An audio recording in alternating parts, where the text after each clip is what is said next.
Bienvenidos al quinto Congreso Mundial de Sexología Médica. Este congreso es patrocinado por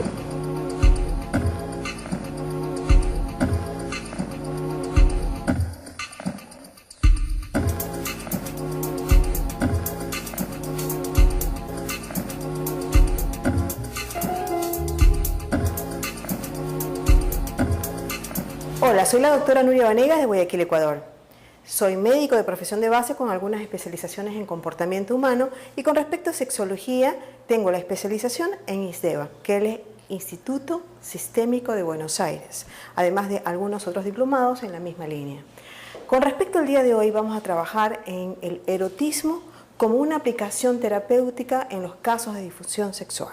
Para poder aplicar el erotismo en estos casos tendremos que haber hecho una investigación clínica clara, haciendo descarte de algunas circunstancias psiquiátricas. En los casos no se puede dar erotismo como una aplicación terapéutica para disfunciones sexuales. Y hay algunos otros diagnósticos diferenciales que podrán ser muy importantes que ustedes lleven a cabo en su clínica. Ahora vamos a ir específicamente con respecto a este tipo de tratamiento. Vamos a ver, el objetivo de esta terapia es poder llevar cuál es la erradicación del síntoma. Generalmente el paciente llega con una queja específica. Puede ser dolor, puede ser alguna disfunción eréctil, puede ser alguna fobia. El paciente va a llegar con una innumerable lista de quejas acerca de lo que le pasa. Usted tiene que escuchar y de acuerdo a esta sintomatología va a desarrollar entonces una estrategia y va a desencadenar de ahí algunas tácticas. Lo importante dentro del objetivo entonces, aparte de la erradicación del síntoma, de la erradicación del síntoma, de la disminución de la carga de ansiedad que va a ocasionar este síntoma y las resistencias que pueda tener el paciente, que aunque desea sanar este síntoma, vaya a tener la resistencia de dejar de tenerlo. Lo importante entonces va a ser instaurar los patrones de respuesta sexual positivos, ocasionando de esta forma un círculo virtuoso. La idea es que como objetivo usted encuentre un proceso en el que se instauren nuevos patrones sexuales que vayan increciendo en esta persona sin que ya necesite recurrir a una nueva ayuda. Esto como un objetivo. ¿Cuál sería la estrategia? La estrategia va a ser una integración de diferentes técnicas en la parte clínica, en la parte bioenergética, en la parte de terapia de parejas. Tiene que usted decidir cuáles son los factores que van a ayudar a esta pareja o a esta persona que necesita relacionarse sexualmente con otra para determinar la estrategia global. Dentro de esta estrategia, la táctica que vamos a hablar ahora es cuáles van a ser las tareas sexuales que usted va a incrementar en el proceso terapéutico de esta persona. Tiene que hacer un diagnóstico diferencial, viendo la etiología y también la medida. Con respecto a la etiología, tiene que ver cuál es el nivel reactivo de esta circunstancia. Es decir, si es reactivo, antes estaba bien, de un momento hasta este momento, el paciente presenta un síntoma. Tiene que ser desencadenado por un episodio específico. Esa es una respuesta reactiva a la situación. Si es reactivo, es muy profundo, es leve, es mediano. De acuerdo a eso vamos a tener también el pronóstico. Si es que es de nivel instrumental, si ha habido alguna cirugía, ha habido alguna cercenación, ha habido una ablación de alguno de los órganos, eso también va a dar un pronóstico específico. Y el nivel histórico. Una cosa es que una paciente o un paciente tenga anorgasmia o que tenga una disminución completa de la libido desde hace un mes o desde hace 10 años. El pronóstico también lo dará entonces el nivel histórico de la sintomatología. Uno de los peores pronósticos que va a tener una paciente o un paciente con disfunción sexual es el caso de la ausencia de deseo. Todos los casos, como generalmente suelo decirle a mis pacientes, pueden ser llevados al éxito siempre y cuando exista toda la predisposición del paciente para poder lograrlo. Sin embargo, aunque parezca paradójico, estos mismos pacientes presentarán mucha resistencia para poder ceder al proceso terapéutico para alcanzar su propio pedido. Cuando el paciente comienza con resistencias al principio, el pronóstico se agrava y es casi siempre nulo el resultado. He tenido casos de pacientes que han tenido disfunción en el momento del deseo sexual por 10, 15 o 20 años. Y en estos casos son muy graves porque comienzan a poner pretextos, resistencias, a sentirse peor en el proceso y terminan renunciando a la terapia porque piensan que nunca lo van a lograr. Y esta renuncia no viene después de un año de terapia y que, bueno, la persona no ve ningún resultado. Estamos hablando de 2, 3 sesiones. Dicen, no, sabe que yo realmente no voy a poder, mejor sigo mi vida como he estado hasta ahora. Y esto pues evidentemente va a desencadenar en una ruptura de la relación de pareja que en muchísimas ocasiones he tenido pacientes que pueden vivir 30 años juntos sin haber tenido una relación sexual, sino una vez al año o 2 veces cada 3 o 4 años. Y aún así siguen juntos. Hay una circunstancia de fondo muy grave que en este caso no solamente se debería de trabajar con una técnica erótica, porque el problema es mucho más grande. En estos casos, entonces, no está indicada la terapia basada en erotismo para las disfunciones sexuales. Con respecto al plan terapéutico, recuerde siempre que tiene que estar apoyado por algunos otros procesos. Generalmente no me baso en una sola línea terapéutica, sino que mantengo al paciente en diferentes líneas tratando de abarcar su parte biológica en el caso de que se diera, la parte emocional, la parte espiritual si es que el paciente la tuviera y su parte bioenergética. Para mí, desde mi perspectiva y la experiencia que tengo, trabajo en todos los ámbitos.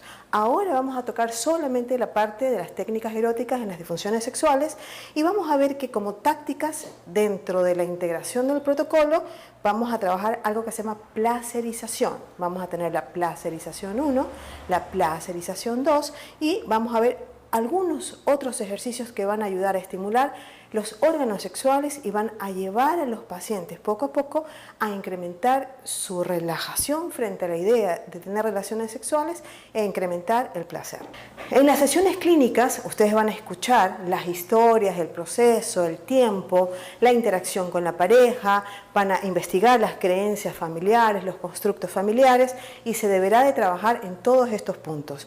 De esta parte se va a llevar entonces del consciente a la parte interaccional con usted para ir cambiando todos estos conceptos, para ir cambiando la base de las creencias, trabajar de esta forma en el inconsciente para que del inconsciente surja entonces una nueva idea en el consciente.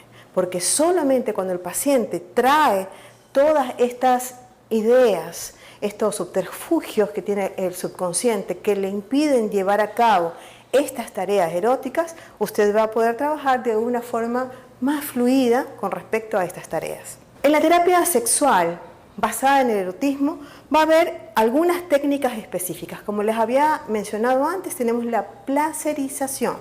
¿Qué es la placerización? Es incorporar en el paciente, ya sea como nuevos conceptos, porque existen pacientes que en toda su vida nunca llegaron a sentir un placer sexual o hacer que recuerden cómo fue el placer sexual en su determinado momento. Esta primera parte de la placerización está encaminado a llevar contacto físico leve. Para esto se crea entonces un protocolo básico. En este protocolo básico sirve para arrancar la terapia con el paciente. Van a ustedes a prescribir algunas tareas específicas mínimas con una observación de ellos mismos de cómo están reaccionando.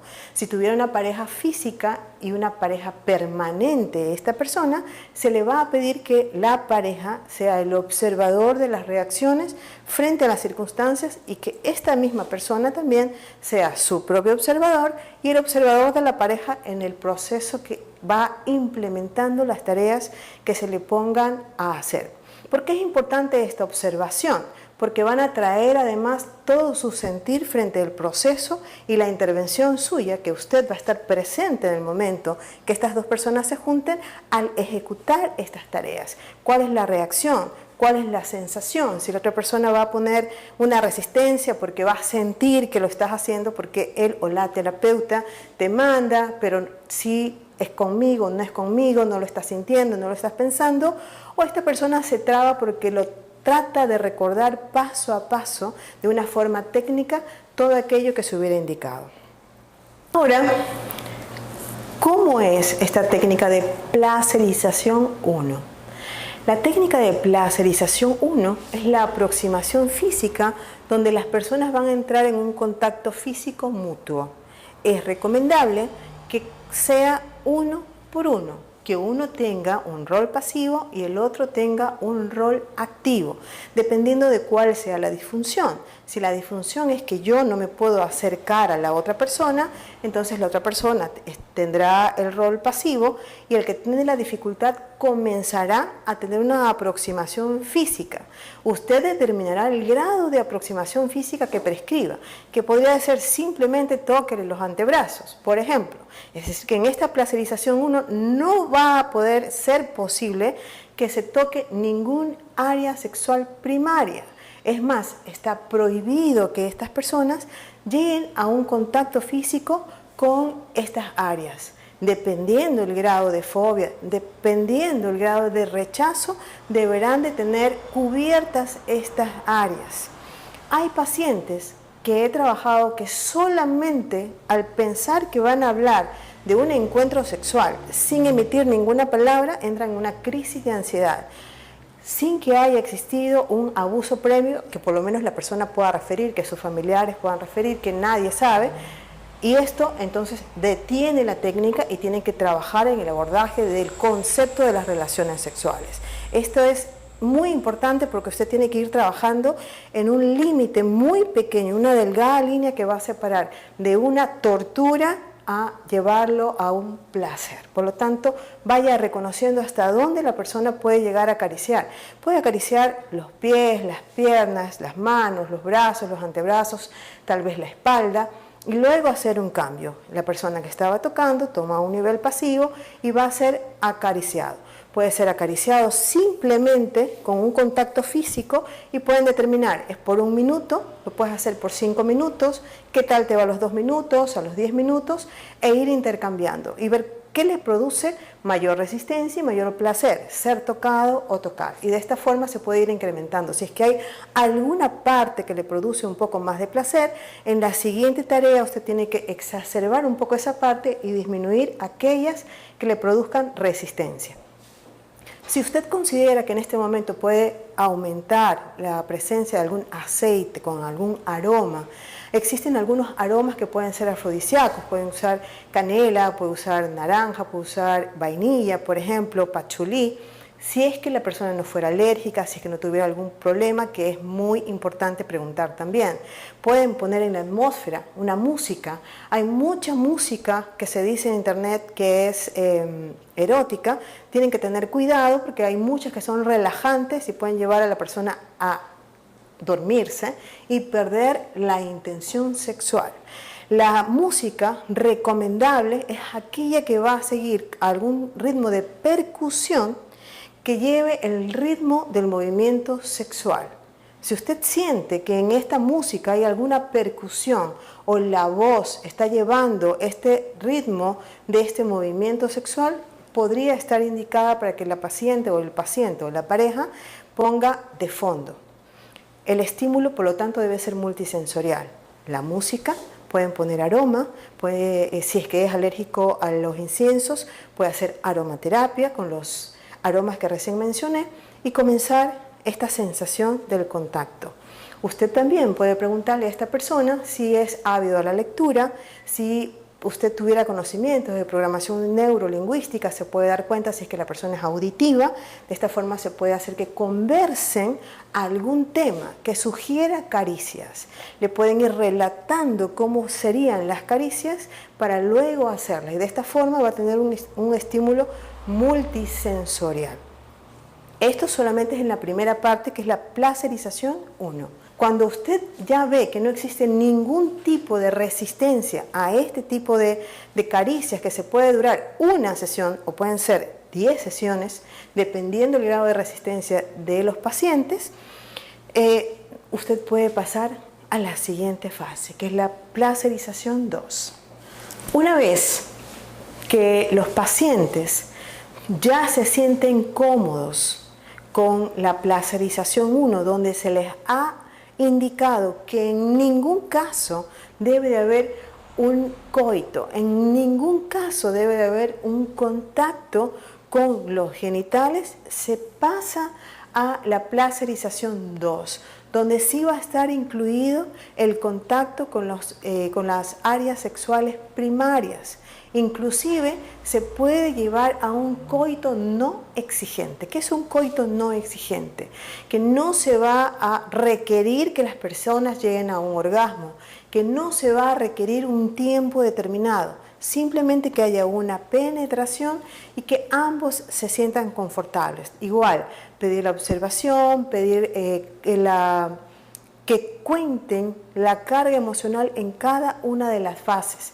Lo mismo, ellos pueden tomar un gran tiempo de un contacto físico con la piel, donde sí puede incluir los genitales, las áreas sexuales primarias, y ver cuál es el tipo de reacción, teniendo siempre en cuenta que se va a pedir que se pare en el momento en que la persona que ha acudido a terapia diga no puedo. Es decir, que en ningún caso se debe hacer sobrepasar el grado de resistencia que el paciente tenga, y ellos deben de regresar a la consulta con todo el proceso, es decir, hasta dónde se pudo evolucionar, si pudieron llegar ambos al clímax o no, en qué punto se paró el ejercicio, y llevar nota e ir haciéndolo evolucionar. Es importante que el protocolo completo se le haga saber al paciente o a los pacientes si asistieran ellos en pareja, porque tienen que saber qué sigue de ahí.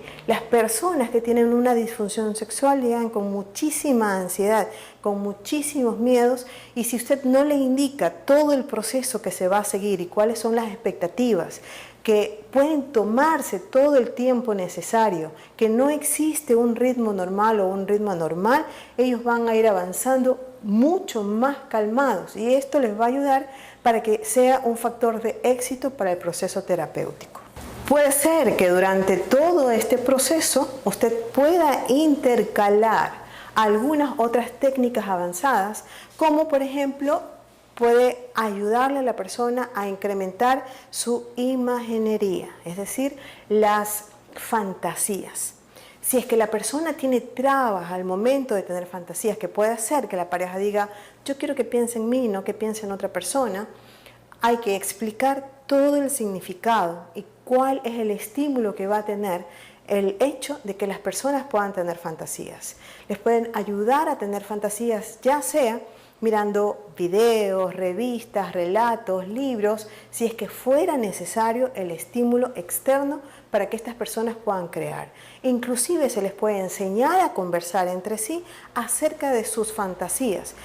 Generalmente yo les ayudo para que ellos puedan escribir, ambos, escribir fantasías cortas. Estas fantasías cortas, por ejemplo, uno de los juegos que he creado, es que las pueden poner en un recipiente y pueden jugar, por ejemplo, dados. Si sale el número 6, van a tomar uno de los papelitos y el uno le dará al otro aquella fantasía que estaba escrita en este papel. Es decir, crear una especie de sorteo. Si es que les gusta tener un poco de adrenalina, puede prender un fósforo, y el que resiste más tiempo con el fósforo es el que va a elegir el papel para que le hagan o para hacer, depende lo que esta persona quiera. Y pueden incrementar los juegos para que estas personas puedan disfrutar el hecho de ir experimentando cada una de estas nuevas características. También están los juegos sexuales. Hay innumerables juegos sexuales que son, por ejemplo, los juegos de roles, que pueden ser los vendajes, que pueden ser las caricias con diferentes tipos de estímulos, fríos, calientes, diferentes tipos de texturas. Hay muchos lugares donde venden muchos juguetes que pueden ayudar. Si las personas tienen resistencia a los juguetes, pues entonces toca trabajar la resistencia basada en creencias morales, probablemente de cuál es el significado de estos juguetes para que además las personas tengan esta oportunidad. Es muy importante en el caso que son disfunciones eréctiles permanentes, por ejemplo. Deben de aprender a incorporar este tipo de juguetes para que puedan tener una resolución a largo plazo. También es importante en otro de los ejercicios que son las dilataciones progresivas en los casos de vaginismo, que pueden ir incrementando la dilatación si es que ustedes pueden adquirir juguetes de diferentes diámetros.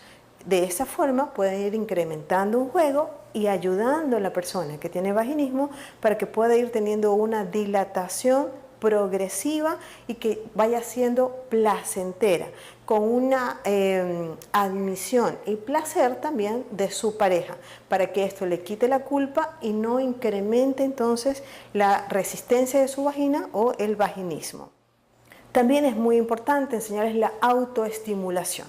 Hay muchas personas que tienen la creencia de que el otro me vea o se entere de que yo tengo una autoestimulación es algo malo. Y además el concepto del pecado, que yo no me puedo tocar a mí mismo, que la mano se me va a hacer de piedra, que se me va a llenar de pelos. Y yo les invito a que vean en todo su auditorio, su familia, sus amigos, si hay alguien con mano de piedra o con la mano llena de pelos, eso no existe.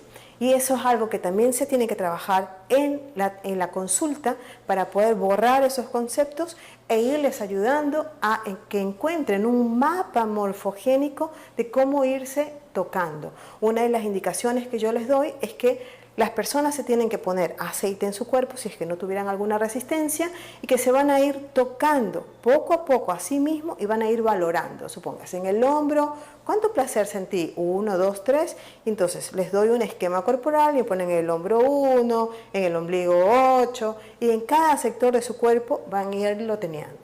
Una vez que tenemos esto de aquí, entonces la persona se da cuenta de cuáles son sus zonas erógenas más importantes y luego yo les invito a que se acaricien a sí mismos en esos sectores para que puedan recurrir a una autoestimulación y poder llegar al menos un poco cerca al orgasmo y puedan sentir placer. De estas técnicas podríamos describir muchísimas, pero en relación a la autoestimulación, crear este mapa, ayudar a las personas que se hagan una autoestimulación y un descubrimiento de su cuerpo para lograr llegar a una autoestimulación va a ser de mucha ayuda para todas estas personas. Los ejercicios de Kegel son sumamente importantes en los casos de eyaculación precoz. También el llamado la maniobra de Siemens. Ambas van a ayudar a la eyaculación precoz. ¿De qué forma? Los ejercicios de Kegel son los que van a contener la eyaculación dentro del cuerpo.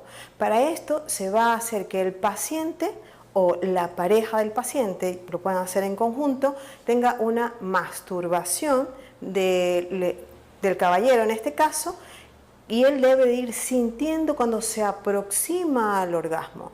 En ese momento debe de apretar el esfínter como si fuera a retener la orina o las heces. Es decir, que tiene que apretar el piso de la pelvis. Como es en el mismo sector en donde se encuentra el ducto de salida de su eyaculación, va a retener esta eyaculación. Este ejercicio tiene que ser progresivo, tiene que ser constante, ojalá fuera todos los días, para que el paciente comience a desarrollar esta musculatura y pueda retener de esta forma la eyaculación. Otra forma es con esto, la manipulación de Siemens, que es que va con la mano, va a ahorcar el cuello debajo del glande cuando se sienta la proximidad de la eyaculación. Lo aprieta para evitar que salga el líquido eyaculatorio y pueda retener de esta forma la eyaculación. Estos son dos ejercicios que van a ayudar a la eyaculación precoz, además de trabajar toda la parte emocional. Para los retardos en la eyaculación es muy importante descubrir cuál es la causa. Una de las causas suele ser la adicción a la pornografía con la masturbación por prolongado tiempo. De esta forma, el paciente se acostumbra al contacto de su mano con un punto específico en su glande que no necesariamente va a ser encontrado dentro de la vagina. Por lo tanto, la persona no puede eyacular y puede pasar 1 hora, 2 horas, 5 horas en el acto sexual sin poder lograr tener una eyaculación.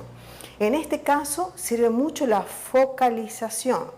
¿Cómo es la focalización? Puede hacer un ejercicio de relajación, estando acostado, y puede comenzar a recordar físicamente, sin tocarse, cuál es el sector de su pene en donde siente el placer al momento de la masturbación. Y puede recordar y puede unirlo a procesos o a imágenes de los videos que suele ver y ver si es que existe una excitación sin tocarse. Y tratar de llevarlo progresivamente el deseo hacia la eyaculación. Este ejercicio puede hacer que tanto hombres o mujeres puedan llegar al orgasmo sin tener ningún contacto físico, pero les va a ayudar a tener esta idea y manejarlo desde su cerebro, la eyaculación, en el momento en que se encuentra en contacto con su pareja. Con respecto a técnicas mucho más avanzadas, hay muchas técnicas orientales, como por ejemplo el tantra, pueden entrar en el sexo tántrico, hay muchísimas técnicas específicas, largas, prolongadas, es un estilo de vida realmente, hay otras técnicas orientales, técnicas de relajación, que van a ayudar al balance bioenergético de la persona, que si se encuentra en un estado prolongado de varios años, va a necesitar terapia multifactorial. ¿Cómo sé yo que ya esta persona está bien? Hay algunos criterios para el alta. Hay criterios primarios y hay criterios secundarios. Con respecto a los criterios primarios, vamos a ver qué es la erradicación del síntoma que la persona trajo. Es la erradicación también de la ansiedad con respecto al deseo sexual y al acto sexual en sí mismo. Que la persona haya aumentado su nivel de creatividad espontánea en el acto sexual y también que tiene ya una salud sexual permanente con su pareja. Y hay criterios secundarios como por ejemplo que ya tienen un aumento del deseo de la intimidad, un aumento del goce, un aumento del deseo, un aumento de la creatividad sexual, es decir, su vida sexual comienza a ser plena. La vida sexual dentro de una pareja va a dar una estabilidad emocional porque es el reconocimiento del uno y del otro. La vida sexual en los seres humanos está erradicada en la parte más profunda y primitiva del cerebro, porque todos los seres humanos estamos llevados a permanecer como especie sobre el planeta y tenemos esta pulsión dentro de nuestro cerebro que nos lleva a tener una vida sexual porque debemos de poblar la tierra. Cuando nosotros carecemos de este factor, estamos sintiendo que no somos suficientes para vivir en este mundo y es como que morimos. De esta es la ansiedad de los seres humanos de no poder desarrollar su vida sexual como quisieran, por lo tanto es vital tanto para la vida de la persona como la vida de la pareja. Éxitos. Este congreso es patrocinado por